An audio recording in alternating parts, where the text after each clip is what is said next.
എല്ലാവർക്കും നമസ്കാരം. പുതിയ ഒരു വീഡിയോയിലേക്ക് സ്വാഗതം. ഡിസംബർ 7 രാത്രി 8:18 കഴിഞ്ഞ് വൃശ്ചികൻ രാശിയിൽ നിന്നും കുജൻ ധനുരാശിയിലേക്ക് പ്രവേശിക്കുകയാണ്. ഇത് 2026 ജനുവരി 16 വരെ ധനുരാശിയിൽ തന്നെ തുടരുകയും ചെയ്യും. 39 ദിവസം കുജൻ ധനുരാശിയിലായിരിക്കും. രാശിചക്രത്തിലെ 1-ാം ഭാവാധിപനും 8-ാം ഭാവാധിപനുമാണ് കുജൻ. അങ്കാരകൻ, ചൊവ്വ എന്നൊക്കെ അറിയപ്പെടുന്ന ഈ ഗ്രഹം. കുജന്റെ ഓരോ പകർച്ചകളും പ്രധാനപ്പെട്ടതാണ്. കുജൻ സ്വക്ഷേത്ര ബലവാനായി വൃശ്ചികൻ രാശിയിൽ നിന്നിരുന്നത് ഡിസംബർ 7 അത് ധനുരാശിയിലേക്ക്, വ്യാഴത്തിന്റെ ക്ഷേത്രമായ ധനുരാശിയിലേക്ക് മാറുകയാണ്. ഇത് ചില രാശിക്കാർക്ക് ശുഭകരവും മറ്റു രാശിക്കാർക്ക് അശുഭകരവും ആയിരിക്കും. കുജന്റെ പകർച്ച കൊണ്ട് മാത്രം എല്ലാം ശുഭമാണ്, എല്ലാം അശുഭമാണ് എന്ന് പറയുന്നതിൽ അർത്ഥമില്ല.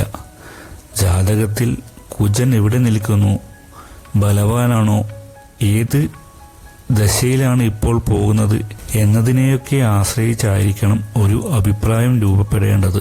എങ്കിലും കുജന്റെ പകർച്ച നൽകുന്ന പൊതുവായ കാര്യങ്ങൾ ഇവിടെ സൂചിപ്പിക്കുകയാണ്. ആദ്യമായി കുജൻ ധനുരാശിയിൽ പ്രവേശിക്കുമ്പോൾ ദോഷകരമായി വരുന്ന നക്ഷത്രങ്ങൾ ഏതൊക്കെയാണെന്ന് നോക്കാം. ഇത് ചാരവശാലുള്ള ഫലം മാത്രമാണ്. കാർത്തിക, രോഹിണി, മകയിരം നക്ഷത്രക്കാർക്ക്, ഈ നക്ഷത്രക്കാരായ രാഷ്ട്രീയക്കാർക്കും ദല്ലാൾമാർക്കും മറ്റു ഓഹരി കച്ചവടക്കാർക്കും ഈ സമയം നല്ലതല്ല. പുതിയ വ്യവഹാരങ്ങളിലോ പുതിയ സംരംഭങ്ങളിലോ ഏർപ്പെടാതിരിക്കുക. അഥവാ ഒഴിവാക്കാൻ പറ്റാത്തതാണെങ്കിൽ വളരെ ശ്രദ്ധിച്ച് മാത്രം കൈകാര്യം ചെയ്യുക. സൽപ്പേരിന് കളങ്കം വരാൻ സാധ്യതയുണ്ട്. ആരോഗ്യം വളരെ ശ്രദ്ധിക്കേണ്ട സമയമാണിത്. ഇനി അനുകൂലമായ നക്ഷത്രങ്ങൾ ഏതൊക്കെയാണെന്ന് നോക്കാം. പുണർദം, പൂയം, ആയില്യം നക്ഷത്രക്കാർക്ക് ഭൂമി ഇടപാടുകളിൽ നിന്നും അപ്രതീക്ഷിതമായ നേട്ടം ഉണ്ടാവും.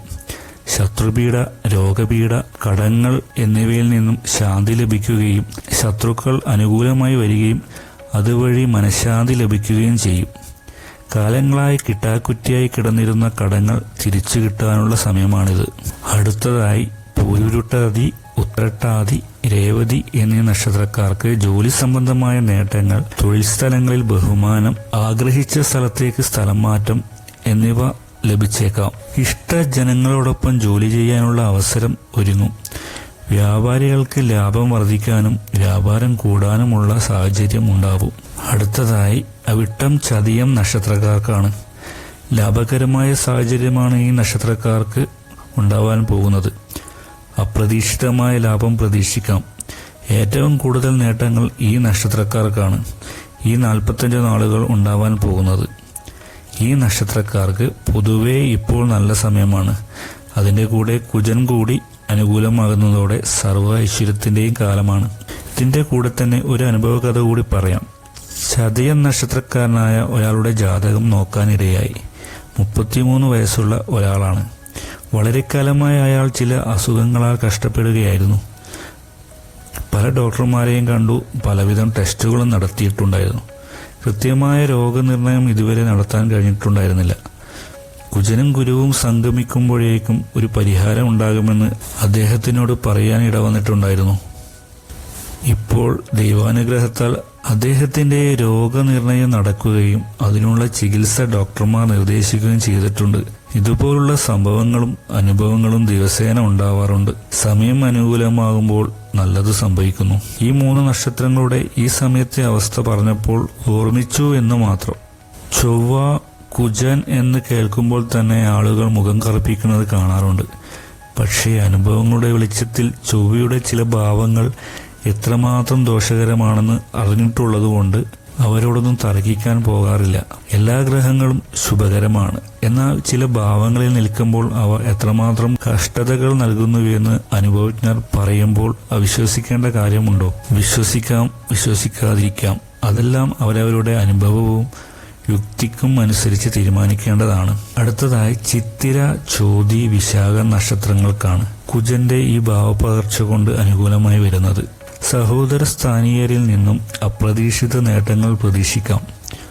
കുടുംബത്തിൽ ഐക്യവും സമാധാനവും ഉണ്ടാവും. മനസ്സിന് ശാന്തതയും സന്തോഷകരമായ സാഹചര്യവും ഉണ്ടാവും.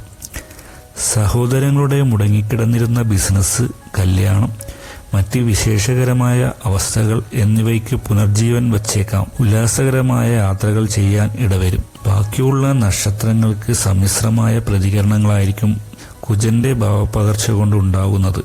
ചൊവ്വാഴ്ച വ്രതമെടുത്ത് ചൊവ്വാഴ്ച രാവിലെയോ വൈകുന്നേരമോ നവഗ്രഹ പൂജ ചെയ്യുന്നത്, ദേവീക്ഷേത്രങ്ങൾ സന്ദർശിക്കുന്നത്, ഇവയെല്ലാം ചെയ്യുന്നത് പൂർണ്ണമായ ഫലപ്രാപ്തിക്ക് ഉത്തമമാണ്.